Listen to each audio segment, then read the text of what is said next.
Benedict POV. Kakapasok lang nila Benedict sa kanyang office, nang biglang marinig ang boses ng nanay Sally niya, na tila baga ay humihingi ng saklolo. Dahil doon nakaramdam siya ng biglang kaba sa kanyang dibdib. Akmang lalabas na sana siya ng opisina, nang bigla siyang pigilan ni Belle. "Where are you going?" she asked. "Just gonna check downstairs. I think Nanay Sally needs help," sagot niya dito. "My God Benedict, baka wala naman yun, baka may tinatawag lang ang matanda." "I mean ang nanay," wika nito. "And besides you said we will gonna talk right," she added.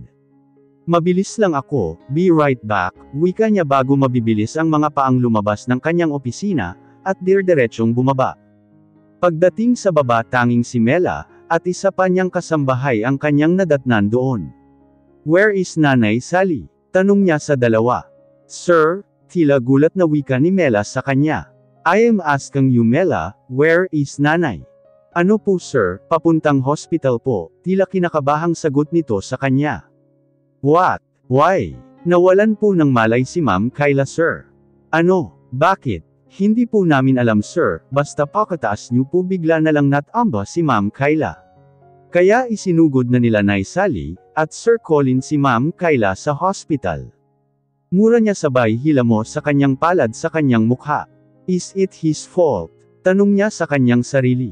Isa pang malutong na mura ang pinakawalan niya, bago kinuha ang kanyang phone sa kanyang bulsa, at idinial ang number ni Colin, pero ganoon na lang ang inis na naramdaman niya, nang hindi man lang nito sagutin ang tawag niya, he cursed again. "Mela," baling niya sa kasambahay niya, na matiim lang na nakatingin sa kanya, at baka sa mukha nito ang pag-aalala. "Can you call Nanay, and ask her if they are already in the hospital?" utos niya dito. "Sir, naiwan po ni Nanay ang cellphone niya po, pati din po yung kay Ma'am Kyla."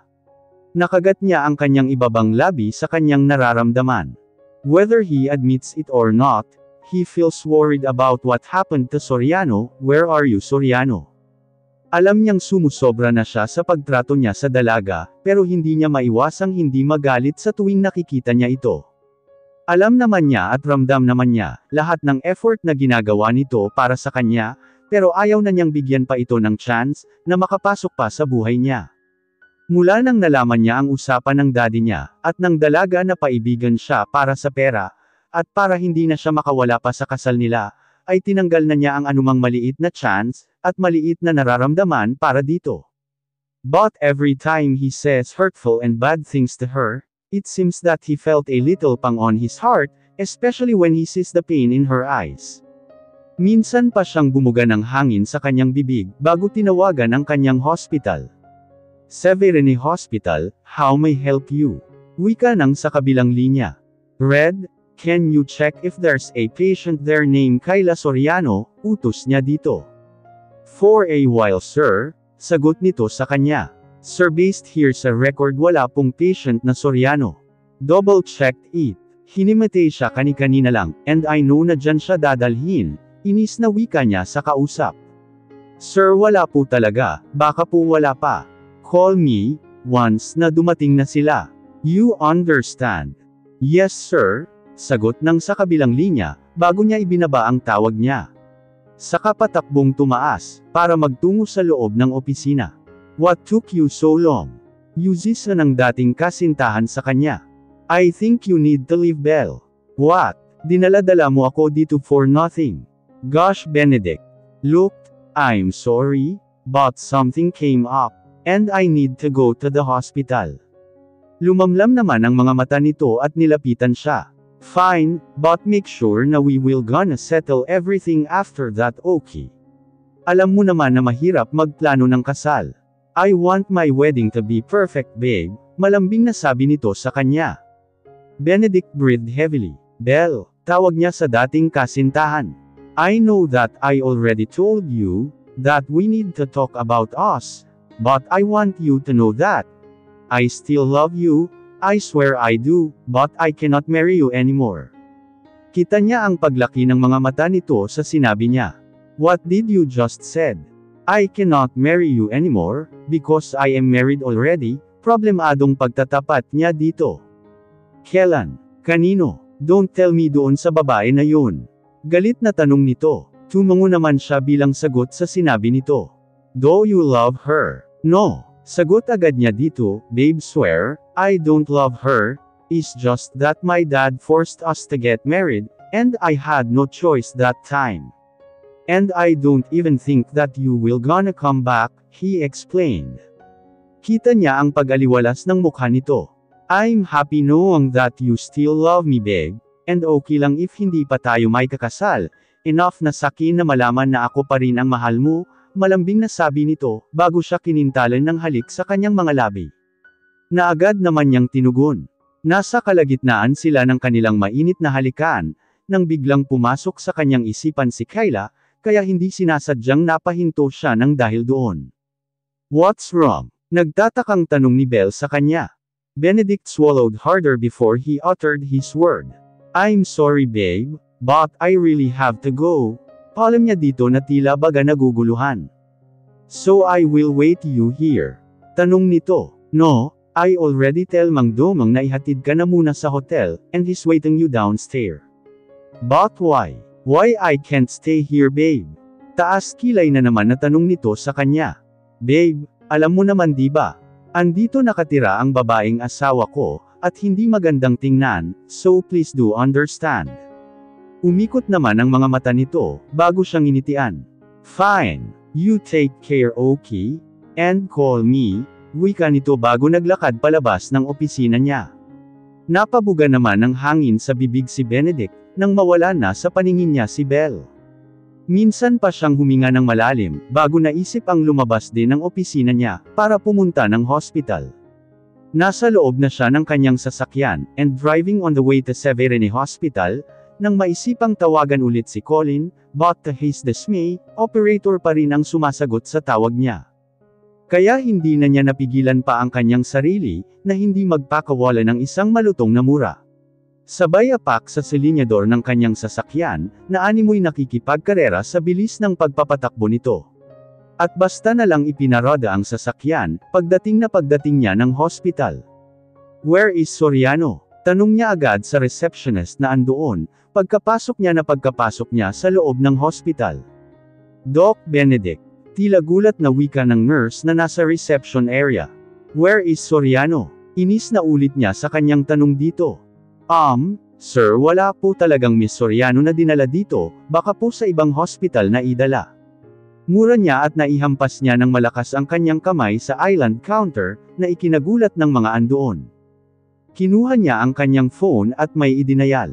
Bud what's up? Sagot ng sa kabilang linya. Bud, can you please do me a favor? Please find the name Kyla Soriano for me, sa lahat ng list sa hospital na malapit dito sa Severine.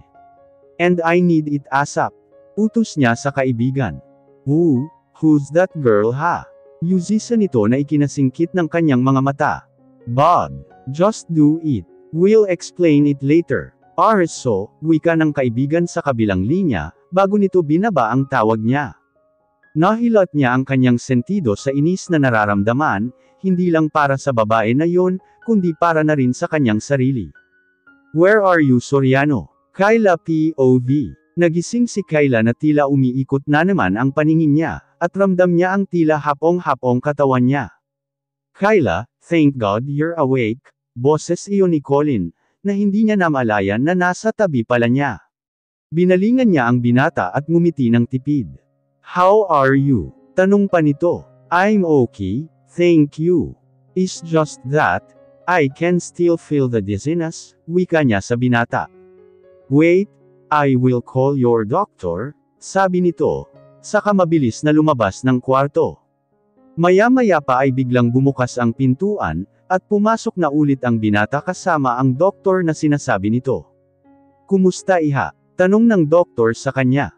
Medyo okay na po ako, kaya lang ramdam ko pa rin po hanggang ngayon ang hilo doc, at pakiramdam ko po parang pagod na pagod ang katawan ko, sagot niya dito.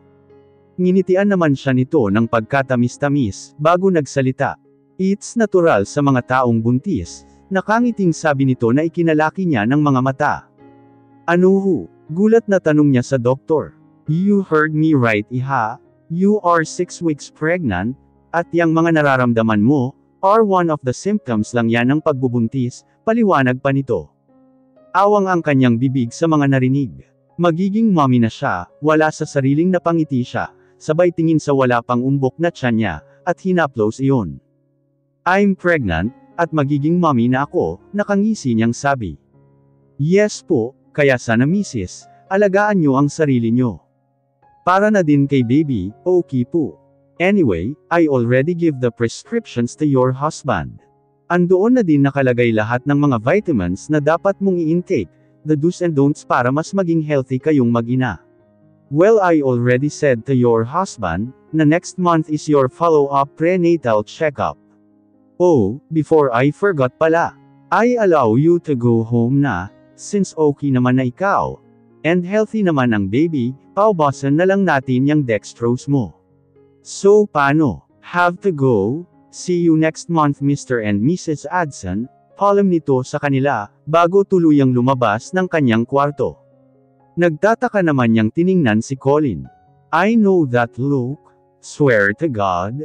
Hindi ko ginustong isipin ni Doc na ako ang asawa mo ha, si Doc lang talaga ang nag-assume, nakangisi nitong sabi na ikinangiwi niya.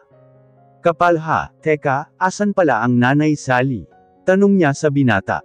Lumabas muna at bumili ng makakain, para daw paggising mo makakain ka na, wika nito.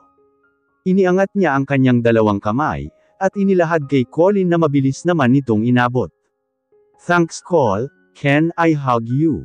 Nginitian naman siya nito, at ito na mismo ang yamakap sa kanya.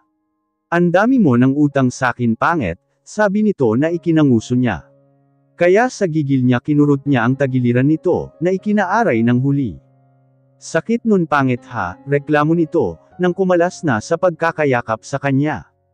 Ikaw kasi, pero promise walang biro, thank you talaga, thank you sa inyo ng nanay. Kung hindi dahil sa inyo baka matagal na akong nalugmok sa kalungkutan, she sadly said. Hep, pinakabawal sa buntis ay ang ma-stress, so saka ka na magdrama kapag nakapanganak ka na, okay. Ingos niya dito na ikinangiti naman ng binata. Sus! Arte ng pangit ay, pero seryoso te pangit ha, ano ang balak mo ngayon? Are you going to tell that to Benedict? Bigla naman siyang natilihan sa tanong ng kaibigan. Ano nga ba ang dapat niyang gawin? Paano niya ba sasabihin ang pagbubuntis niya? Na hindi ito magagalit. Sa totoo lang hindi niya alam kung ano ang dapat niyang gawin, andoon sa isip at puso niya, na sabihin ang kanyang sitwasyon kay Benedict baka sakaling magbago ang turing nito sa kanya, lalo na ngayon at magkakaanak na sila.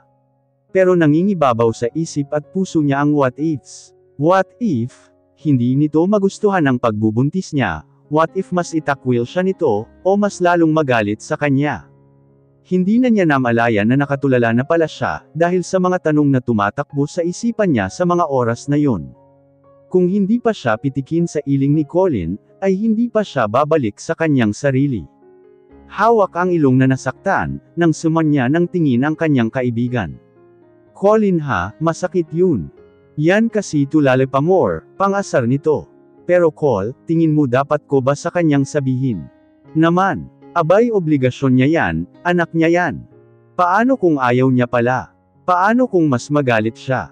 Paano kung yan pala ang magpapauki sa inyong dalawa ni Benedict Ober? Huminga naman ng malalim si Kayla, hay. Bahala na. Hinawakan naman ni Colin ang kanyang dalawang mga kamay, at pinakatitigan siya. Basta always remember that, I am here, we are here para sa inyo ng baby, kahit ano pa ang mangyari, wika nito. Hayaan mo kapag hindi yan tinanggap ng baliw na pinsan ko, ako na lang ang tatayong ama sa anak natin. Oh, daing nito ng pinggutan ni Kayla sa tenga ang binata. Baliw ka talaga, kung ano-ano ang pinagsasabi mo, baliw, nakangisi niyang sabi dito. O di ba ngumiti ka na din? Yakapin mo ako ulit, paglalambing niya dito, na agad naman itong sinunod. Naku pag nakita tayo ng girlfriend ko, na ganito malamang makikipaghiwalay agad yun sakin. Wey, my girlfriend ka, yuzisa niya dito. Pinisil naman nito ang tungki ng kanyang ilong, bago nagsalita. Anong akala mo sakin pangit? Oo, sagot naman agad niya dito. Wow ha, pogi kaya ako no, pogi ako. Oo na, pogi ka na, malas nga lang nang naging girlfriend mo, nakangisi niyang sabi dito. Ang hard nito, pero pangit ha? Ayusin mo na ang buhay mo. Hindi na lang ikaw ngayon, dalawa na kayo. Oo na po tatang. Pagbibiro niya dito. Seryoso ako sa sinasabi ko sa'yo. Seryoso din po ako sa sagot ko, promise. Kaya sobrang thankful pa rin ako kasi andyan kayo ni nanay. Iiyak na ba ako? Paano yung iyak? Pang-asar din niya dito, pero imbis na sumagot pa ito, ay inihilig nito ang kanyang ulo sa balikat nito, habang hawak-hawak ang mga kamay niya. God knows how thankful she is, na nagkaroon siya ng ganitong klaseng kaibigan. Dati ayaw niyang makipagkaibigan sa lalaki, dahil buong akala niya lahat ng nakikipagkaibigan sa kanyang lalaki, ay iisa lang ang pakay, which is mali pala siya. Hindi lahat at isa na doon si Colin. Colin treated her as a sister, friend, best friend pero minsan syempre enemy. And this man beside her, is always there for her every time he needed someone to lean on. Alam nito lahat ng nangyayari sa kanila ni Benedict, at isa din ito sa nagsasabi sa kanya na iwan na ang asawa, na hindi naman niya ginagawa, Kyla, couldn't help but to sigh deeply. Lalim nun wika ni Colin. Ngumiti na lang siya dito. Habang nakatingin sa magkahugpong nilang mga kamay ni Colin. How she wished na sana kamay iyon ni Benedict ang humahawak sa mga kamay niya. Nasa ganoon silang posisyon ng pabalibag na bumukas ang pintuan, at iniluwado ng galit na mukha ng kanyang asawa. Benedict, halos sabay nilang sambit ni Colin.